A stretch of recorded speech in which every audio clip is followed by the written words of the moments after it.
Welcome back, everybody. We're just about nearing the end of day one Comic-Con. This is IGN Live, brought to you by The Evil Within and Lucy. Gentlemen, what do we think the biggest news of day one is? Was it the surprise appearance of Christopher Nolan? Yes, I agree with you. I think it was. He has never done Comic-Con before. Never did Comic-Con for his 3 comic book movies, his Batman movies. But he made a surprise appearance at today's Paramount Pictures panel, where they debuted a new trailer for Interstellar, and he was joined on stage by Matthew McConaughey, who I'm assuming that's his first. I don't think Failure to Launch ever came here. No, Pretty sure Dallas Buyers Club, there was no cosplay for that this year. So, no. Yeah. Well, it's part of the McConaughey-sense, right? That's right. That's And right. this is if any year McConaughey would come to Comic-Con, it's this year because he's just going to win every award, go to every event, and just be there. I hope he showed up though as his true detective character. Me too. And just did a lot of time as a flat circle stuff. Have you heard any impressions of the new Interstellar trailer? Just that it was cool. I mean, I haven't seen any actual write-up of it yet. No. Our man Max was in the panel and he said it was awesome, but we didn't get any details yet. Just happened. Yeah. So, yeah. What's your read on that movie? It's tough to get an emotional connection to it. It seems very, as you might say, down home, kind of highfalutin. But I think it's look, I love Nolan's movies. Even Dark Knight Rises. I know that's not popular to say, but I think that it's look. All right, everyone gets a dog, okay? But I think Interstellar is a very ambitious and lofty film, and I'm hoping that he really surprises us with this thing. But I don't want it to be some cold clinical movie. I want it to be fun. Sure. And if it bombs, then he can go and make a Shazam movie or something like that, right? That'd be amazing. What else was big today? I mean, I would say, Halo Nightfall, as far as, there was a trailer debut, and also we did sort of understand now the story, and we were saying at the top of the day, we didn't quite understand how it fit in, except that it bridged Halo 4 and 5. Now we know that this character, Agent Locke, will be, the main character on the TV show, and then playable in the next game. Mm-hmm. So it's all about the synergy, as we were saying. So you get it if you buy Master Chief Collection this November. And then that comes with the beta for Halo 5 and this character. You get to learn his backstory that leads into because and same actor who's playing him in Halo Nightfall is also doing the mocap and performance in the game. So definitely sort of a big plan for how we will put this character into the whole franchise. This is sort of the first thrust for Microsoft's plans for its entertainment through Xbox Live, which is weird. We were saying earlier, it's of course then they just shut down the studio. But they were so quick to say, don't worry that everything that was already in motion, including these 2 Halo shows, are still happening because we've got the Spielberg show, which is a year away, which we still know almost nothing about. But now you do wonder if they're going to do that much linking between Nightfall and Halo 5. Will there be at least maybe a supporting character in Nightfall will then be the main character in the Spielberg show or something like that? Yeah. Can I ask a question about that? I'm curious. Is there any kind of tie to the Forward Unto Dawn web series? So far, no, except that Forward Unto Dawn did show the training process, and so will Nightfall, I think, and so maybe they can have some character crossover there, like someone who is a trainer or something in Forward Unto Dawn. It would seem strange to kind of ignore that, but maybe they'll see it almost as the test run for these bigger things they're doing. What do you think of the possibility, the idea of Xbox Live being a destination for exclusive entertainment content? Well, I mean, it feels kind of though like they backed away a lot once they started going to make that. Not only did they shut down the studio after that, but once they decided to make the deal with Showtime, which I guess isn't 100% solid, but sounds like it's probably going to happen. Because at first it's like, this show will only be on Xbox, you have to buy Xbox, and then it's like, actually the show will be on Showtime first.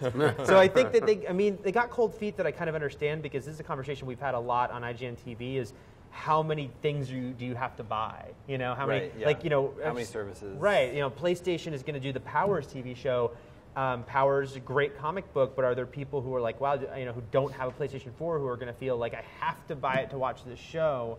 It's asking a lot of people who have limited resources. So I feel like Xbox is maybe dialing back a bit with the way they're going to distribute these things to not say you only can watch it. But it's also though they're similar industries, but they're very different, and there's a lot of moving parts in getting into the filmed entertainment business. Yeah. And you can strive to have as much control as you want.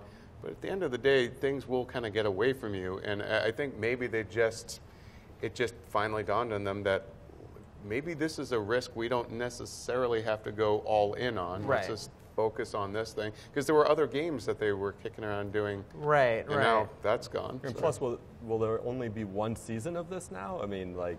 Yeah, that's the question. Like, what if the Spielberg show's a big hit? I mean, in theory, they'd want to continue, I'd guess, but it's a little unclear, having gotten rid of the studio. Yeah. How is that? Maybe, though, it's more that Showtime kind of takes over, and it's more of a licensing thing. Yeah. It ties in with Penny Dreadful. There you go. Or Masters of Sex. Synergy. You know? Master Chiefs of Sex. There you go. That is a show. There you go. I would watch. You're welcome. I'm Can we greenlight this thing? Let's fast track. I think we need to mention the Shazam tweet as well. Yeah, there was some big, there was news that happened today independent of Comic-Con, just to make this day even crazier. Although maybe teasing Comic-Con. Teasing Comic-Con and teasing Comic-Con. That's my '90s indie movie. There you go. But you know, the Rock sent out a tweet where he pretty much just said, "I'm Shazam." But yeah, it was a picture of Shazam, Black Adam, who is the bad guy who fights Shazam, and Superman.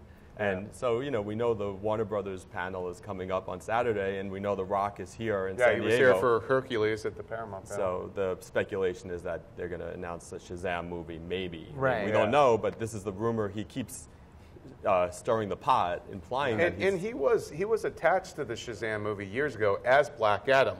I mean, it would be a big surprise to me that if you can get The Rock in your movie now, you don't make him the villain. You make him Shazam because he's perfect for it, I think. I don't know who else you would get for Shazam outside of The Rock, frankly. So. And we were saying earlier, it's a great project for him because Shazam is a superhero. People have heard of that. Like they don't know who he is necessarily, but everyone knows Shazam. Right. And it's kind of a family-friendly thing, which The Rock is great at. Yep.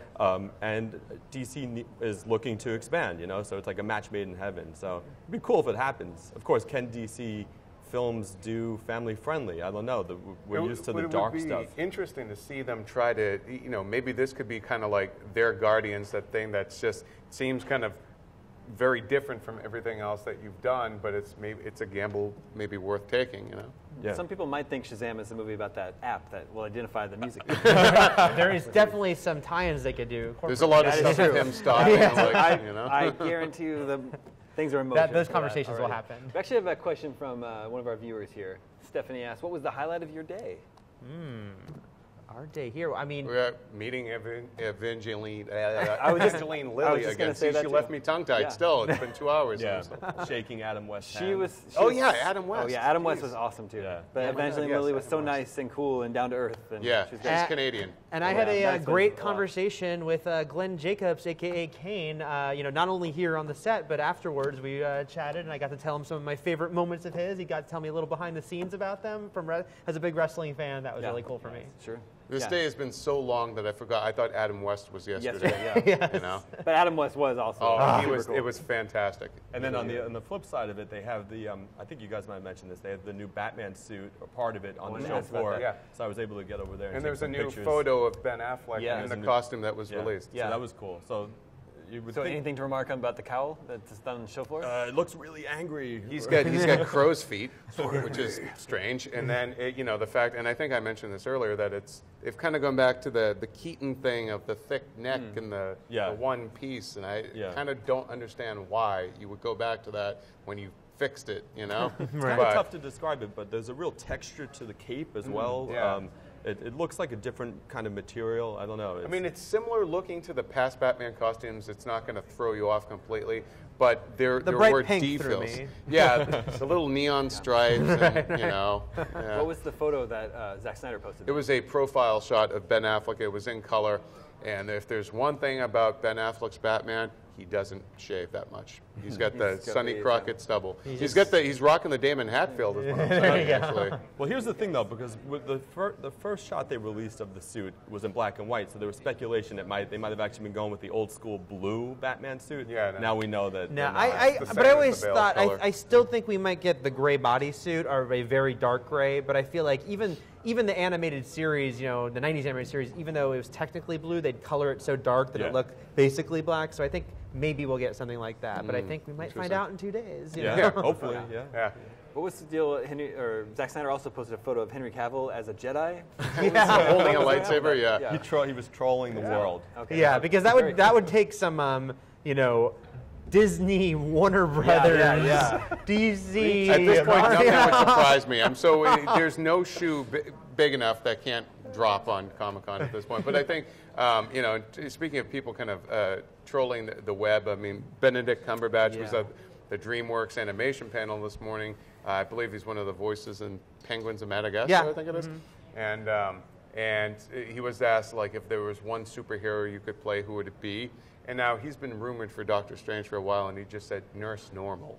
So he knew what he was doing. But I think people are speculating that, he's at Comic-Con, and so he must be there for the Marvel panel. And I think that you might be getting ahead of yourselves. I mean, he's also in a very big movie that has a panel on Saturday, the same day as Marvel, and that's The Hobbit. Yeah, and there's just so many people. I mean, it just seems like the Cumberbatch's Doctor Strange thing. I mean, it sounds cool to me too. But as far as we know, there's nothing actually ready.